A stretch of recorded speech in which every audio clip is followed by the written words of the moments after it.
Mapagpalang araw pong muli mga minamahal. Kumusta na po kayo? Muli po ang magkaroon tayo ng simpleng devotion for today. Pero bago po tayo manalangin, basahin po muna natin ang sinasabi po ng Ephesians chapter 2 verse 14. For He is our peace, who hath made both one and hath broken down the middle wall of the partition between us. Salamat po sa litan Diyos, tayo po yung manalangin.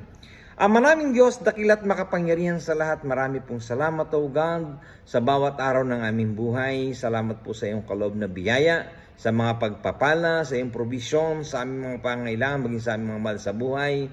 Tunay o God, sabi po ng iyong salita, ang kapayapaan o Lord ay sa iyo lang namin masusumpungan, sapagkat ikaw lang ang aming kapayapaan. Pagpalain mo nga po ang bawat sa amin sa magitan ng iyong salita. Mangusap ka po sa aming buhay sa magitan ng Banal na Espiritu, O Lord. Siya sa atin po ang bawat puso. Kayo po ang patuloy na mahayag at mataas. Ito pinalapit namin in Jesus' name pray. Amen. Alam niyo po mga minamahal, itong salitang kapayapaan, ito po ang hinahangad ng lahat ng tao.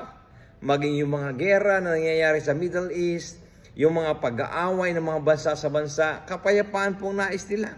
Yung mga umaaway sa Pilipinas, ang nais din po natin ay kapayapaan. Alam niyo po, ang bawat isa po sa atin ay nangangailangan ng kapayapaan. Subalit ang kapayapaan ay minsan hinahanap po natin sa maling kaparaanan at sa ibang paraan. Ang sabi po ng Biblia, for He is our peace. Ang Diyos po mga minamahal, bagaman po siya ay Diyos, ang sabi nga po ng Philippians chapter 2, makikita po natin doon na, let be mind in you, which was also in Christ Jesus.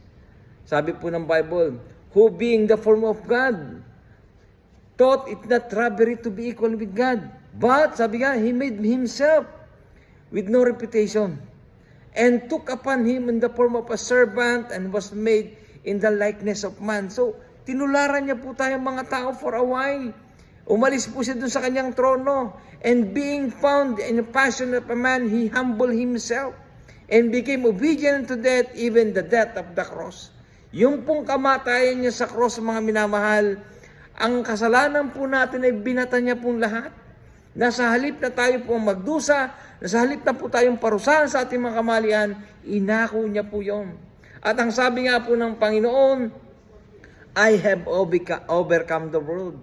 In me you have peace. Dito sa mundo, merong tribulation, sabi po ng Book of John, mga minamahal, chapter 16, verse 33. Marami po tayong mararanasan na mga kapighatian, kalungkutan, kalumbayan, pag-aalala, mga worries. Dumadapo po yan sa bawat isa atin. Sa mga challenges natin pinagdaraanan, sa mga pagsubok na parang bang walang katapusan, sa mga panalangin hindi pinagkakaloob pa, ito po yung nagbibigay sa atin ng panghihina ng loob. Minsan po tayo nalulupay-pay na kahit saan po tayo sumuling, wala tayong matakbuhan. Pagkat minsan sa buhay natin, inaalala pa din natin yung mga nakaraan, inaalala natin maging yung ating mga kamalian. Subalit sabi ng Panginoon, matapos na ihingi mo sa akin ng tawad yan, as the farthest is from the west, ganun tayo pinatawad ng Diyos mga minamahal sa ating mga pagkakamali. Kanya sabi po ng Biblia, sa Bible na siya yung ating kapayapaan. Ang sabi po ng Colossians chapter 3 verse 15, and let the peace of God rule in your hearts, to the which also are called one body, and be ye thankful. Yun pong dapat natin gawin. Yung palaging may pasasalamat, yan po sinasabi ng Biblia na tayo ay manalangin walang patid, na may pagpapasalamat. And the peace of God which passeth all understanding shall keep your hearts and mind in Christ Jesus. Sapagkat wala akong ibang kaparaanan mga minamahal na masumpungan natin yung kapayapaan kundi sa pamamagitan lamang ng ating Diyos na tagapagligtas mga minamahal. Opo, bilang tao, nakakaranas tayo ng pag-aalala, ng pag-worry, na minsan dinadapon tayo ng doubts. Pero iwaksi natin ang lahat ng yan. Yan hindi sa Diyos. Yung mga bagay na yan. Ang mga worries na yan, yung mga alalahanin na yan, yung pagdadoubt natin, yan yung nililikha ng kaaway upang tayo po ay hindi makapagpatuloy sa buhay. Ang nais ng Diyos, ilagak natin ng buong puso ang ating pagtitiwala sa Kanya, sapagkat Siya ang ating kapayapaan. Kaya mga minamahal, anumang sitwasyon, anumang challenges, meron pong tunay na source ng kapayapaan. Wala pong iba kundi ang ating Panginoong Hesukristo. Kaya nakakalungkot kapag ikaw ay wala pang tamang relasyon sa Kanya, kapag siya hindi pa kapartner sa buhay. Kaya ano pang hinihintay mo? Buksan ang puso mo, kilalanin at tanggapin si Kristo sa iyong buhay bilang Lord and Savior at talikuran ang lahat ng nagawang kasalanan at sikapin lumakad ayon sa palatuntunan ng Diyos.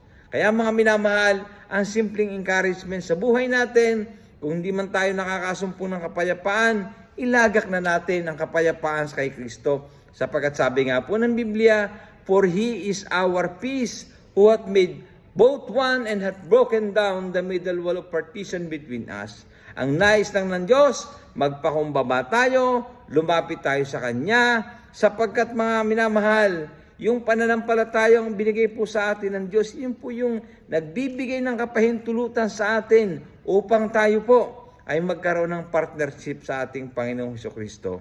Sapagkat kapag nag-focus ka sa mga bagay dito sa mundo, nako, mabibigo ka, masasaktan ka. Meron niya po nagtatravel, pastor po ito. At siya po kahit sarili niya para bang humingi siya ng tawad sapagkat nag-doubt siya, sapagkat nakaranas po sila ng turbulence doon sa himpapawid. At ito pong turbulence, mga minamahal, ay talagang medyo matindi.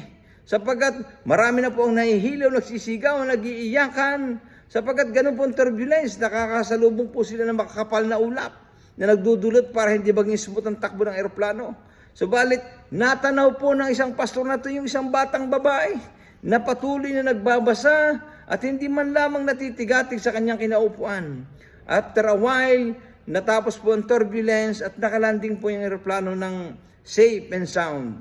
At lumapit po itong pastor doon sa batang babae at nagtanong, hindi nakatiis, "Iha, bakit sa kabila ng turbulence nakita kitang hindi ka man lang natataranta?"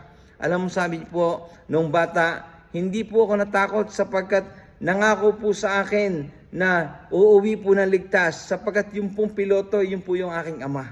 Meron po tayong amang nasa langit eh. Kinikilala po natin ang Diyos na higit na makapangyarihan sa lahat. Kung nakakaranas man tayo ng maraming challenges ng buhay, nawawala yung kapayapaan sa atin, ang gawin po natin, lumapit po tayo sa Diyos. Sapagkat ang sabi nga ng Panginoon, lumapit kayo sa akin, kayong nabibigat ang lubha at bibigyan ko kayo ng kapahingahan. Magaan lang po ang pamatok na ibinibigay ng Diyos sa atin, yung partnership. Sapagkat ang nais ng Panginoon, tumingin tayo sa Kanya. Tingnan natin ang Panginoon na binata niya ang ating mga kasalanan, ang ating mga kahiyan doon sa krus ng Kalbaryo. At matapos niyang gawin siya yun, siya po ay namatay, nilibing at muling nabuhay after 3 days at tumakyat po siya sa langit. Ang Diyos po muling magbabalik. Nawa sa kanyang pagbabalik ay nagawa na po natin ang pinaka-importanting bagay.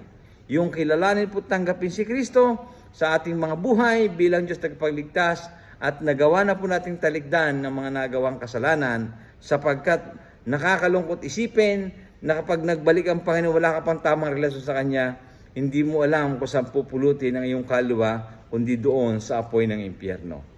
Kanya mga minamahal, ito na po yung tamang panahon at pagkakataon na isurrender po natin sa Diyos ang lahat ng bagay at ang puso po natin ay pagharian ng kapayapaang nagmumula lamang po kay Kristo. Nawa, sa simpleng devotion po natin, palala sa araw nito, tayo po'y pinagpala ng salita ng Diyos. Tayo po'y manalangin. Ama naming Diyos, banal at makapangyarihan sa lahat, salamat po, O God, sapagkat ikaw po ang tunay na source ng aming kapayapaan. Salamat po sa iyong salita, sa encouragement po sa amin sa bawat araw.